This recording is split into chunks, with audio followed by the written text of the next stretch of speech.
अहिल्यानगर जिल्ह्यातील ताजा घडामोडी बघण्यासाठी आजच रोखोक या वृत्तवाहिनीला सबस्क्राईब करा, लाईक करा आणि शेअर करा। बकरी ईदच्या दिवशी कोपरगाव शहर पोलिसांनी कथित गोमांस वाहतूक प्रकरणी मोठी कारवाई करत नगर मनमाड रस्त्यावरील समृद्धी महामार्ग पुलाखालून 2 कंटेनर व 2 चालकांना ताब्यात घेतले आहे। गुरुवार दिनांक 28 मे रोजी दुपारी सुमारे 1 वाजण्याच्या सुमारास करण्यात आलेल्या या कारवाईत अंदाजे 52 लाख रुपये किमतीचा मुद्देमाल जप्त करण्यात आला आहे।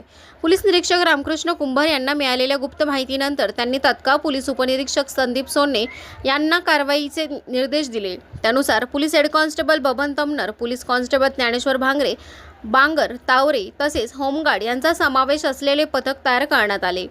पथकाने समृद्धी महामार्ग पुलाखाली छापा टाकला असता एका संशयित कंटेनर आढळून आला आहे।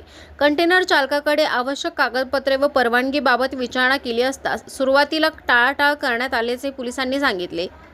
त्यानंतर कंटेनरची तपासणी केली असता बॉक्स पॅकिंगमध्ये ठेवलेले कथित गोमांस आढळून आल्याची माहिती पोलिसांनी दिली। चौकशी दरम्यान एका कंटेनरचा अपघात झाल्याने त्यातील माल दुसऱ्या कंटेनरमध्ये भरला जात असल्याचे चालकांनी सांगितल्याचेही पोलिसांनी नमूद केले। पोलिसांनी दोन्ही कंटेनर आणि दोन्ही चालकांना ताब्यात घेतले असून ताब्यातील व्यक्तींची नावे राजकुमार श्यामलाल यादव वय 33 राहणार खटवारा ठाणा प्रतापगड उत्तर प्रदेश व प्रताप सिंग श्री दलवीर सिंग राहणार शाहबाजपूर उत्तर प्रदेश अशी असल्याचे सांगितले आहे। सदर मालाचा पंचनामा करून पशुवैद्यकीय अधिकाऱ्यांकडून खात्री करण्यात आल्यानंतर तो ताब्यात घेण्यात आला। या प्रकरणी कोपरगाव शहर पोलीस ठाण्यात भारतीय न्यायसंहिता 2023 मधील कलम 325 तसेच महाराष्ट्र प्राणी संरक्षण कायदा 1976 मधील कलम 5 क 9 अ व 11 अन्वये गुन्हा दाखल करण्यात आला आहे। पोलिसांनी अंदाजे 18 टन बॉक्स पॅकिंग मधील कथित गोमांस ज्यांची किंमत सुमारे 12,40,000 रुपये असल्याचे सांगितले जात आहे।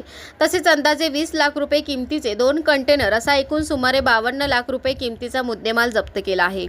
कोपरगाव शहर पोलिसांनी केलेली ही आतापर्यंतची सर्वात मोठी कारवाई ठरली असून या कारवाईमुळे पोलिसांच्या कामगिरीचे सर्व स्तरातून कौतुक केले जात आहे।